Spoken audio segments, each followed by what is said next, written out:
Donc en fait, il y a tout un tas de choses que les gens savent pas et voient pas. Parce que ça se voit pas forcément. Et que ça se dit pas en fait. Ça se dit pas. Ça ne se dit pas. Ça ne se dit pas.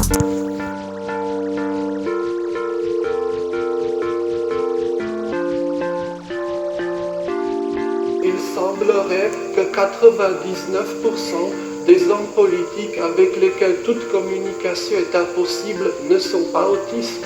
Et là malheureusement, aucune thérapie actuellement existante ne s'avère fructueuse.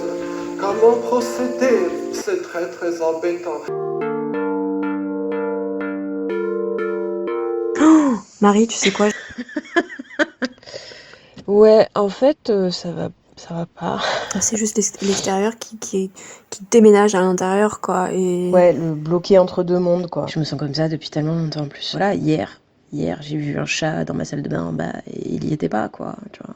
Tu vois, le fait de voir comme s'il y a quelque chose qui passait à côté de toi, et en fait, non, il y a rien. Ouais, c'est tous les éléments qui prouvent que t'es en disso, en fait. Je pense que c'est ce qui fait aussi qu'on a particulièrement de mal, encore une fois, à s'intégrer dans cette normalité. C'est qu'en fait, on a l'air normal, à peu près, mais en fait, on a quand même plus ou moins des hallucinations sensorielles. Enfin, moi, j'en ai très régulièrement dans mes journées, tu vois, et sauf qu'en fait, à l'extérieur, ça se voit pas. La dissociation, la normalité, entre deux. Suspendu entre deux mondes, sauf que du coup, en fait, on s'intègre dans aucun. C'est-à-dire qu'avec les gens qui sont vraiment inconscients de leur délire, etc., forcément, non, on n'est pas du tout dans le même truc. Et en même temps, avec les gens dits sains, normaux, ça marche pas non plus parce qu'on n'est pas vraiment dans le truc non plus. Donc on est coincé au milieu, nous, mais ouais, c'est ça. Le cul entre deux chaises, où est notre place? Mais t'as pas des tocs aussi, toi? Entre les chiffres, les nombres, la poussière, tout ça? C'est plus une question d'harmonie, en fait, pour moi. Après, ça va pas non plus ce que j'estime harmonieux, en tout cas. Tu vois, là, je pense à toi quand t'étais... Le E, il est bleu ciel et il sourit. Voilà, je peux pas te dire pourquoi, mais c'est comme ça. Le A est jaune, le D est rouge. J'ai le 36. Le C est vert, mais c'est un vert foncé, quoi. Vert un peu sapin. Comment dire, c'est pas forcément tout l'alphabet, hein, c'est marrant, c'est que certaines lettres. Le 4 est bleu, mais c'est un bleu foncé. Et il est amical. 14, genre, d'ailleurs, c'est un de mes chiffres préférés, le 4. Je sais pas pourquoi, mais et ça, moi, sur le 4. C'est des nombres qui correspondent à la période où quand j'étais mystique, là, à fond perché, je travaillais avec les anges, moi, tu sais, les anges de la Kabbale. Et en fait, du coup, je sais pas, c'est resté, tu vois. Et le haut, alors le haut, il est blanc, mais le haut, il est très très beau, quoi. Il est magnifique, quoi. Il est blanc, je sais pas, immaculé, 42, quoi. J'adore 43, le haut. 44. J'aime bien le 6 aussi. Mais tu vois, c'est chelou quand même. Tu vois, quand on a un TPL, ça fait longtemps que je dis, j'ai l'impression de me cogner à la porte de la folie, en fait. Mais de jamais faire le pas. Tu vois. Mais je suis tout proche, quoi. C'est comme si c'était ma pote, mais c'est pas moi. Je sais pas comment l'expliquer, en fait. Tu vois, contrairement à des psychotiques qui sont vraiment, vraiment inconscients, en fait, de leur épisode psychotique, tu vois. Nous, on a conscience, tu vois, de ces moments-là, quand même. On sait qu'on est dans un état limite, j'allais dire. La dissociation, c'est la porte d'entrée vers la psychose. Bim, bam, boum. Non mais j'hallucine. C'était pas un gros délire. Le trouble borderline, c'est fucked up. Mais c'était un petit délire, quoi. Je sais pas, c'était des trucs de perception, de ressenti, et en même temps, c'était complètement psychotique parce que c'était pas réel, quoi. Enfin, il y avait un truc, puis c'était complètement extrême, c'était n'importe quoi. La dissociation est un processus mental complexe permettant à des individus de faire face à des situations douloureuses, traumatisantes ou incohérentes. Elle est caractérisée par une désintégration de l'ego. L'intégrité de l'ego peut être définie comme la capacité d'incorporer à la perception les événements externes ou les expériences sociales et d'agir en conséquence. Une personne incapable de faire cela avec succès peut vivre des dérèglements émotionnels ainsi que l'écroulement potentiel de l'ego. La dissociation est un écroulement de l'ego si intense que la personnalité est considérée comme littéralement cassée en morceaux. Dans la dissociation, une partie de la personne essaye de se détacher d'une situation qu'elle ne peut pas gérer tandis qu'une autre partie reste connectée à la réalité. Bon allez, oh.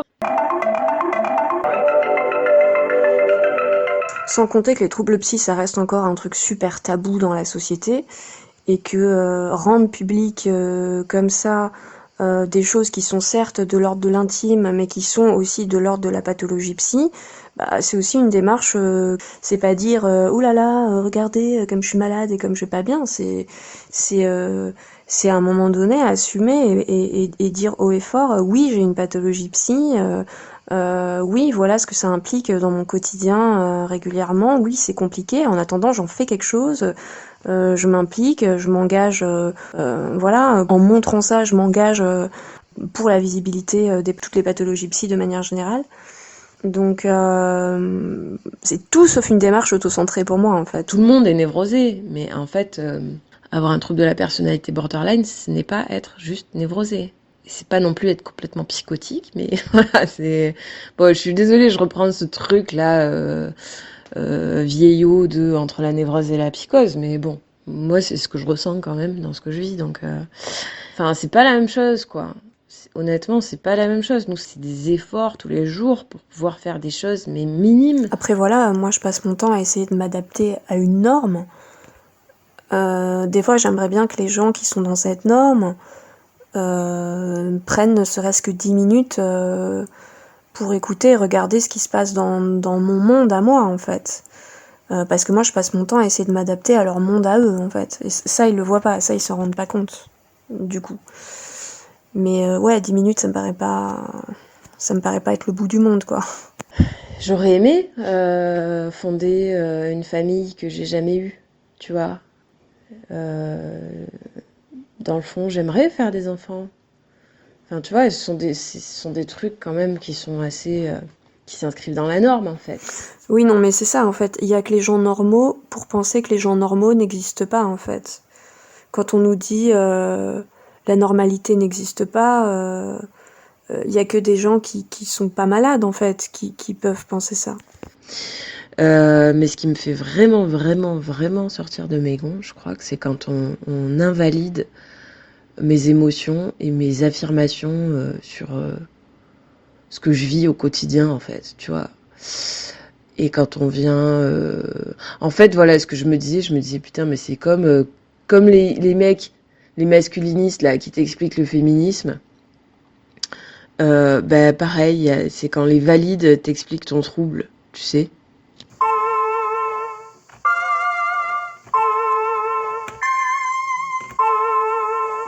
Il y a un giga arc-en-ciel derrière moi.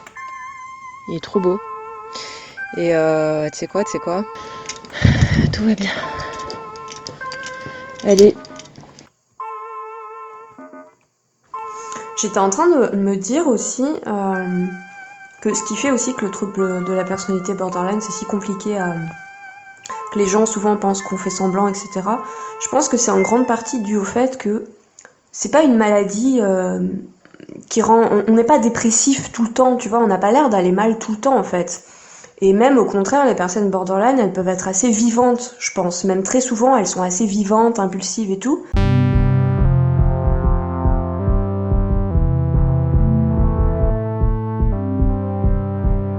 Vois-tu ce que j'entends ? Bonne journée, Bananouchka. Bonne nuit, Kiwi. Ouais, Betty, ouais. Et tu vois, un discours auquel j'ai peur de me confronter, c'est un truc du style tu t'enfermes dans ta pathologie, plus tu t'en préoccupes, plus c'est important, tu vois, plus ça prend de la place. Ou alors, oui, bon, en ce moment, elle est à fond autocentrée, en thérapie, machin. Tu vois ce que je veux dire ? Et je pense que c'est pas accorder trop d'importance à une pathologie. C'est juste que c'est une pathologie qui est trop présente dans ma vie pour pas que j'en fasse quelque chose. Ma vie, ce sera d'autres projets, quoi. Ce sera autre chose, mais ce sera... Les gens, ils comprennent pas, en fait, que je dois faire le deuil de mes désirs, d'une vie que j'aurais aimé avoir, que j'aurais jamais, et après laquelle je cours en fait depuis toujours. Bon bref, mais je crois que du coup les gens, tu vois, en tout cas je fais plus semblant. Et je crois que les gens ils sont en train de capter en fait vraiment qui je suis et ça je suis fière en fait de leur montrer ça aussi, mais c'est un peu dur quoi. Je croyais que c'était plus simple. Attends, il y a des poids lourds qui passent, ils me regardent chelou, tout ça. Mais tout ça, ça se dit pas. Ça se dit pas. Ça ne se dit pas.